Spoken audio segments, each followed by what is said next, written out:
Peradaban Islam kelas A.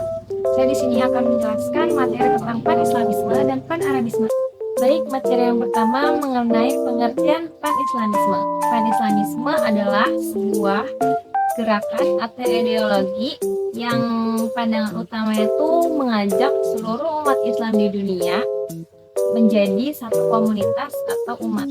Jadi gerakan ini tuh dipelopori dan disebarluaskan oleh beberapa para tokoh. Yang pertama ada Al-Tahtawi, yang kedua juga ada Jamaluddin Al-Afghani, dan yang ketiga ada Muhammad Abduh. Kemudian dari kutipan yang saya baca, bahwasannya pertama itu ada Jamaluddin Al-Afghani. Beliau itu adalah pencetus Pan-Islamisme yang membahas tentang politik. Yang kedua ada Muhammad Abduh. Muhammad Abduh itu beliau mencetuskan tentang penerapan syariat yang ada di Aceh pada abad ke-20 tersebut. Nah, yang ketiga itu ada Rifa'ah Al-Tahtawi.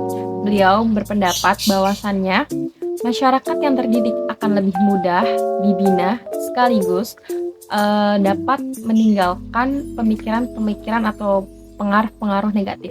Nah, teman-teman, ada tambahan lagi nih, bahwasannya para tokoh-tokoh Pan-Islamisme itu ada tambahan. Yang pertama, Said Qutb itu beliau adalah pencetus Islamisme masa modern.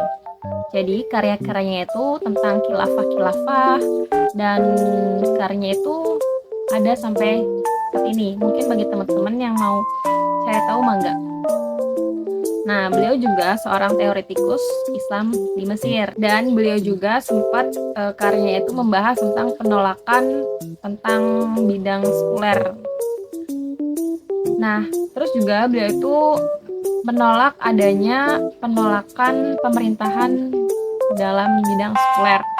Dan yang kedua itu ada Hasan al-Banna. Hasan al-Banna adalah pendiri Ikhwanul Muslimin, yakni sebuah organisasi besar Islam yang berpengaruh bagi masa modern.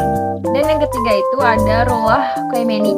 Ruhollah Khomeini itu merupakan pemimpin revolusi di Iran tahun 1979 yang mendirikan Republik Iran juga. Nah, beliau juga kayak mendorong sebuah gagasan bahwasannya Pan-Islamisme itu dijadikan sebuah landasan negara. Nah, yang kedua itu ada sejarah dari Pan-Islamisme. Sejarah dari Pan-Islamisme itu, Pan-Islamisme mulai berkembang pada abad ke-19 dan abad ke-20.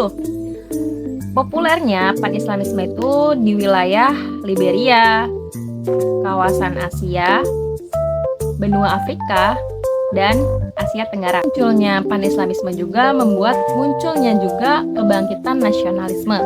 Maka dari itu, dengan adanya Pan-Islamisme ini juga menjadi sebuah katalis di wilayah negara jajahannya untuk mengusir atau untuk membuat wilayah jajahan tersebut tuh jauh dari kolonialisme dan kapitalisme. Kemudian Pan-Islamisme juga disebarluaskan oleh Muhammad Abduh dan Al-Afghani itu di wilayah Turki Utsmani. Dan pada masa saat itu kedua tokoh tersebut tuh mulai membahas tentang geopolitik wilayah Turki Utsmani. Dan dari situlah muncul untuk menguatkan identitas dari Islam di wilayah Turki Utsmani. Selanjutnya yaitu perkembangan Pan-Islamisme pada masa sekarang. Nah, pada perkembangan Pan-Islamisme kan sudah kalian bisa dapat dilihat sendiri dari konteks yang sekarang lagi booming atau trends mengenai politik. Dilihat dari bidang politik, yakni terjadinya polarisasi di berbagai negara dengan menjadikan sebuah visi dari Pan-Islamisme sendiri. Jadi kayak gerakan ini tuh lebih mengedepankan atau memperkuat visi misi mereka gitu, agar semua orang tuh tahu dari gerakan ini atau dari Pan-Islamisme ini dikenal oleh banyak orang. Nah, sedangkan bagian pemerintah itu lebih ke mengedepankan kebijakan mereka sendiri gitu, daripada untuk memperkuat visi dari Pan-Islamisme ini sendiri. Nah, yang kedua tuh terjadi gerakan jihad di beberapa wilayah, dan termasuk yang ke dalam wilayah jihad tersebut itu ada beberapa kelompok, yaitu mengenai ISIS, terus Al-Qaeda, dan sejumlah kelompok teroris lainnya. Nah, dari hal tersebut tuh mereka tuh lebih gencar menyebarkan agama Islam secara ekstrim. Ketiga tuh ada partisipasi politik. Di beberapa negara, partai politik Islamis telah terlibat dalam proses politik informal atau formal, mengikuti prinsip demokrasi dan mencoba untuk memperjuangkan agenda Islamisme melalui jalur politik. Nah, lalu itu ada pengembangan identitas Islam dalam masyarakat. Ada dalam beberapa masyarakat itu kayak terjadi tingkat kesadaran gitu dalam memperjuangkan identitas Islam dan semangat untuk memperjuangkan nilai-nilai Islam dalam kehidupan sehari-hari gitu. Nah, baik dari bidang politik, ekonomi, sosial, atau budaya. Nah, lalu juga terjadinya reformasi pemikiran. Beberapa pemikiran Islam itu kayak dianggap mereformasi interpretasi agama dalam konteks modern dengan mempromosikan gagasan-gagasan seperti Islam progresif atau Islam moderat yang mungkin mencakup elemen-elemen pan-islamisme dalam konteks yang lebih luas.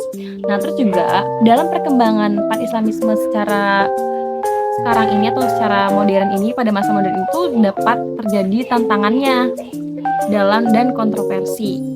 Selanjutnya tuh dari perkembangan pan-islamisme pada masa sekarang itu terjadi adanya tantangan dan dari gerakan tersebut, yaitu mengenai tantangan dari luar maupun dari dalam. Nah, dari hal tersebut itu dapat memicu gagasan yang ekstrim, intoleransi, dan kekerasan. Nah, selanjutnya itu mengenai poin pan-Arabisme.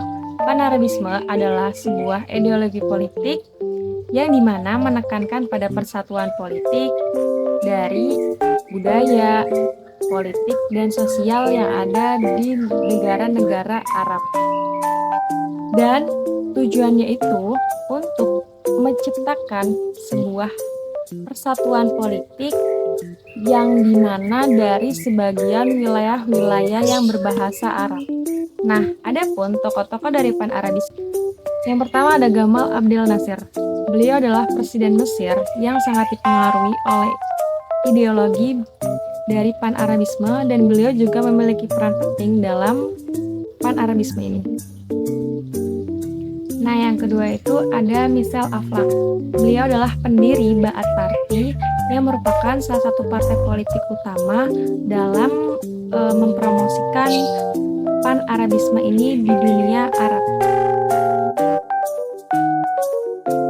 Nah, yang ketiga itu ada Saddam Hussein, presiden Irak yang juga menganut ideologi pan-Arabisme meskipun kebijakan dan tindakannya sering membuat adanya kontroversial. Dan yang keempat ada Abdallah Al-Yafi.